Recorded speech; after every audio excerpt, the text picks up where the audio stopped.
sehat-sehat terus Pak Menteri. Enak. Luar biasa. Enak bener ini. Rezeki sekali saya. Iyalah, aku Dari tahu Pak Menteri. perjalanan hari ini- Jawa, pulang di sini ditraktir di MNC. Luar biasa. Baik, ini pertanyaan banyak masyarakat kali Pak Menteri. Mohon izin saya bertanya. Baik, tadi Pak Menteri sudah menerangkan bahwa tentang kenapa akhirnya ekspor benur itu boleh dilakukan. Karena ada benefit yang diterima oleh banyak masyarakat. Tapi Pak Menteri, eksportir, saya mencatat ada 30 eksportir yang sudah diizinkan. Dan 31. ada, katanya di situ ada pengurus Gerindra, ada keluarga yang sangat dekat dengan Pak Menteri. Apa jawaban Pak Menteri? Ya begini, ya saya kan nggak tahu mereka daftar gimana. Semua ini kan kita daftar berikan pendaftaran terbuka.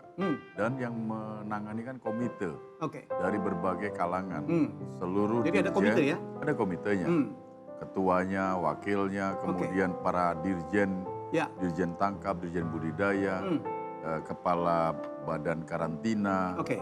kemudian dirjen perikanan tangkap, pengawas sumber daya perikanan, termasuk badan riset kita. Ini semua mereka memutuskan. Dan pada saat itu mereka mendaftar, nanti mereka diundang karena waktu itu webinar ya sifatnya ya, mereka mempresentasikan melalui online. Ya. Dari situ kemudian mereka menceritakan rencana mereka seperti apa, di Ya. mana. Termasuk kita harus cek kemampuan finansial mereka, bahwa mereka, kenapa finansial ini kita harus tahu, ini bukan bisnis abal-abal, bukan hanya perusahaan yang hanya sekedar mengejar ekspor. Ya. Kita mau ekspor benur ya, kita Ya. mau ini adalah perusahaan yang benar-benar serius dalam budidaya dan punya pengalaman di mana titiknya. Kemudian supaya jangan tabrakan, dipastikan juga perusahaan ini melibatkan kelompok nelayan. Jadi nggak boleh kelompok nelayan ini seolah-olah nanti liar. Artinya apa? Karena ini urusannya nanti dengan benur yang akan dibayar, yang akan dibeli. Ya. Jadi mereka harus mendata juga nelayan-nelayannya ini. Ya, ini perlu proses memang, dan yang paling penting adalah nelayan ini terkonsolidasi. Ya. Sehingga harga yang kita wajibkan kepada mereka minimal 5.000, harga beli yang Ya. nelayan ini ada jaminan. Ya kan, hitungannya kan sebenarnya sederhana, apalagi dalam kondisi yang sekarang sedang susah ekonomi kita ini. 5.000 ini kalau mereka mengumpulkan 100 kan ada 500.000. Satu orang misal dapat, nggak usah 100 lah, dapat 50 aja kan sudah dapat 250.000. Siapa yang mau ngasih uang? Saya balik tadi, kalau ternyata menurut pemberitaan itu ada... Betul, jadi Ya. masalah keluarga, Ya. saya nggak bisa membatasi siapa yang akan gabung. Saya juga apa memang harus selama saya jadi menteri tidak ada orang-orang dekat saya yang bisa kerja. Nggak boleh maksudnya gitu. Kalau memang maksudnya itu saya bisa batalkan permen ini. Kalau memang Ada juga maksudnya aturan itu. nggak ada aturannya. Ya. Kalau memang itu ada aturan, yang jelas keluarga, istri Ya. saya, anak-anak saya nggak ada di situ. Ada di situ. Tapi kalau teman kebetulan ada korelasi satu partai, kalau itu pun akan harus dibatalkan, saya juga bisa batalkan. Tapi kan kita memperlakukan secara fair trade, tidak ada yang kita kasihkan karpet merah, tidak ada kita kasihkan izin dilewati. Semuanya sama? Semuanya sama. Dari manapun dia? Dari manapun partai dia, dan tidak manapun hanya dia? perusahaan. Ada koperasi juga boleh. Dan perusahaan ini kalau hidup kan bukannya semakin bagus, dia bisa mengkoordinir nelayan ini, membeli dan menjamin nelayan ini. Oke. Kemudian yang paling hebat kalau perusahaan ini untung kan dia menyetor buat negara 25%. Ya. Ya kan? Kemudian kalau ada dividen dia kan ada pajak dividen 15%. Ya. Ditambah lagi yang paling jelas, selama ekspor itu kan dia nanti manakala setelah dibudidaya ternyata masih ada sisa bibit yang dia sudah terlanjur beli, masa harus dikembalikan ke alam lagi sebelum menghasilkan apa-apa? Bisa kan ada potensi jual. Saat ini mungkin kita harus ekspor. Ya. Silakan ekspor dan Saya dengar ekspor bayar. naik ya? Kalau ekspor di perikanan dan kelautan ini, alhamdulillah kita naik sampai 11-10%. Di zaman Pak Menteri? Dalam kondisi COVID. Dalam kondisi COVID, sekarang naik ini 11, naik 10-11%. 11%. Baik, ini semoga didengarkan Pak Menteri.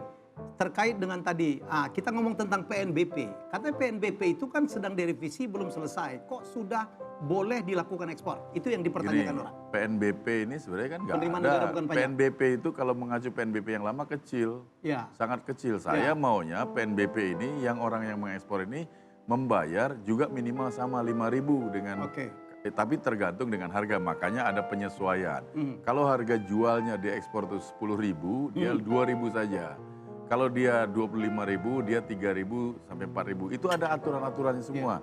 Hanya karena peraturannya ini perlu proses penyesuaian, sehingga barang sudah terlanjur diambil. Kalau enggak kan juga enggak diambil, mati juga, mubazir. Ada peluang devisa bisa masuk, ya kan? Ini kita kasih izin. Terus gimana mensiasatinya? Mereka para perusahaan ini memasang uangnya sebagai bank garansi ke bank yang sudah kita tunjuk. Jadi kalau nanti bank BNI aturannya sudah final, bisa otomatis nanti uangnya sudah masuk dan tidak milik perusahaan, ini dimiliki oleh bank BNI. Nanti begitu peraturannya sudah clear sesuai dengan yang kita sepakati, kita langsung uangnya bisa didebit ke kas negara. Dan yang paling penting, Bang Helmi, yang namanya peraturan yang saya bikin ini bukan atas kepala saya sendiri. Sudah atas jajak pendapat, debat publik, semua. Cukup lama ya? Cukup lama, ada 4 bulanan. Dan itu setelah semua kita undang, stakeholder siapapun yang tadinya keberatan. Pelaku usaha kita libatkan. Semua? Kelompok nelayan, kelompok pembudidaya, kita ajak semua. Termasuk ahli-ahli lingkungan yang juga sangat hati-hati terhadap pengelolaan lingkungan, isu ini. Dan kita ajak semua, terkumpullah dalam kesimpulan ini. Saya sangat yakin peraturan ini juga sudah atas dasar kajian yang mendalam dan cukup panjang.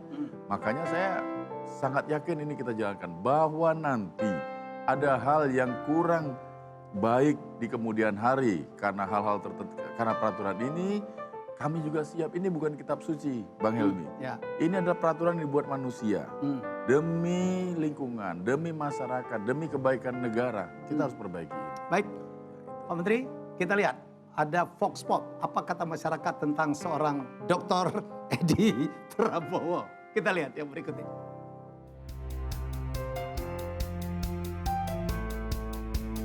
Prabowo Subianto. Dia menjabat sebagai Menteri Pertahanan. Prabowo. Dia menjabat sebagai Kementerian Pertahanan bukan? Prabowo Subianto, sebagai Kemenhan.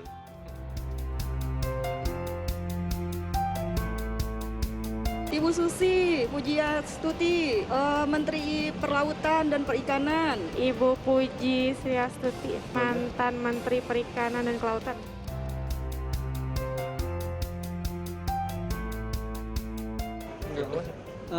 Nggak tahu mas. nggak tahu ya? Betul. Edi Prabowo siapa? Adiknya Prabowo setahu saya. Dia menjabat sebagai Menteri Kelautan sekarang. Ada yang mau ditanggapi, Pak Menteri? Ya, saya kan bukan orang terkenal dasarnya.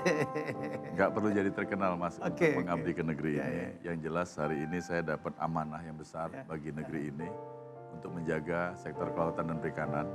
Tugas Presiden kepada saya 2 hal, membangun komunikasi dengan nelayan, supaya nelayan ini setiap ada masalah sekecil apapun negara harus hadir. Itu perintah Pak Presiden. Dari nelayan kecil sampai besar. Kedua, membangun sektor perikanan budidaya. Apa yang saya lakukan terhadap lobster, kepiting, itu adalah bagian daripada budidaya. Sebentar, Bapak sadar nggak menggantikan seorang menteri yang sangat populer? Iya, saya tahu itu dan saya tahu resikonya. Dan saya pikir biarlah rakyat yang menilai. Dan yang paling penting kan tugas saya kan dari Presiden. Biar Presiden yang menilai kinerja saya. Yang jelas saya akan selalu kerja terus, melaksanakan tugas-tugas yang beliau jalankan. Dan ini tantangan yang besar buat saya. Ya. Jadi waktu Oktober Bapak dilantik jadi Menteri KKP menggantikan menteri yang sangat populer. Perasaan Pak Edi Prabowo gimana sih? Iya, saya begitu ditunjuk dan diputuskan jadi menteri itu saya lemes. Lemes? Dapat suatu tantangan besar. Loh Bapak kan nguasain banget kan? Karena waktu di DPR. Ya begini, saya mau tanya ke Mas Helmi. Ya.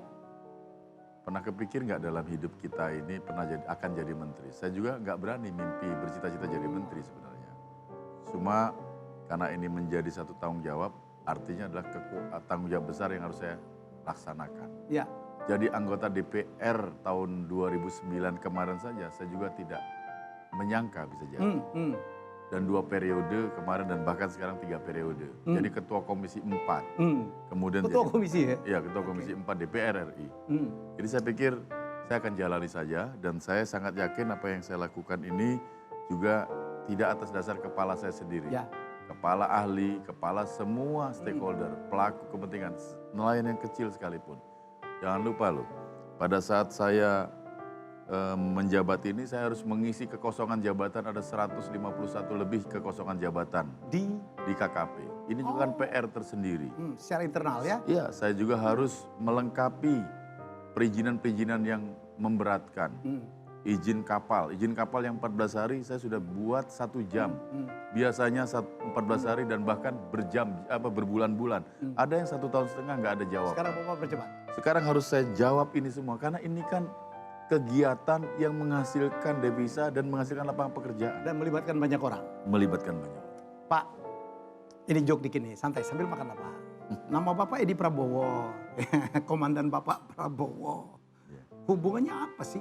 Ada yang bilang ini anaknya Prabowo atau apa gitu? Ya, banyak juga yang menanyakan itu sampai sekarang. Yang jelas saya adalah orang yang dibesarkan beliau. Saya tahun 92 akhir dipecat dari cita-cita saya jadi akabri di Akmil Magelang. Oke. Sejak itu saya pulang kampung, lihat ibu saya sedih, bapak saya sedih. Kemudian ya Ini Pak. ini pada saat tanggal 21 kemarin. Itu waktu di Hanover, waktu saya dampingin Bapak ngawal beliau ya? Ngawal Sampai beliau. ke Jerman, sampai ke Yordan? Itu tahun 99 itu. Wih, masih muda Pak. 99. Ini tahun 2019. Aha. Jadi 20 tahun kemudian. Saya yang jelas apa yang terjadi dalam hidup saya itu Ya. adalah atas didikan Pak Prabowo. Oh. Jadi Pak Prabowo hidup demikian saya besar diwarnai jasanya. oleh pola berpikir dan cara berpikir beliau. Kalau nama tadi, Saya hanya kok sama belajar tadi dan- kenapa Pak Menteri? Kebetulan sama saja. Aha. Karena orang tua saya memberikan nama Prabowo. Artinya sama. Nama Pembawa Bapak itu kan aslinya Prabowo kan? Edi Prabowo. Ada Edinya memang? Edi Prabowo. Bukan gara-gara supaya enggak ketuker ditambahin Edi? Enggak. Enggak. Dulu memang pada saat dipanggilan kan teman saya manggil saya Bowo. Pada Iya. saat ketemu Pak Prabowo 93 di kediaman beliau di Cendana 7B. Teman saya manggil, wo, Pak Prabowo noleh. Kamu manggil saya? Enggak Pak, manggil Edi Prabowo. Kamu namanya Bowo juga, Edi Prabowo juga. Iya, siap Bang. Terus, ya sudah kamu jangan panggil Bowo dong. Nama depan kamu siapa Edi? Kamu Edi aja. Gitu. Sudah gitulah kira-kira. Pak, ada pertanyaan nih. Kenapa sih Anda diberhentikan dari Akmil? Jangan dijawab dulu Pak, kita break dulu setelah yang berikut ini. Aduh.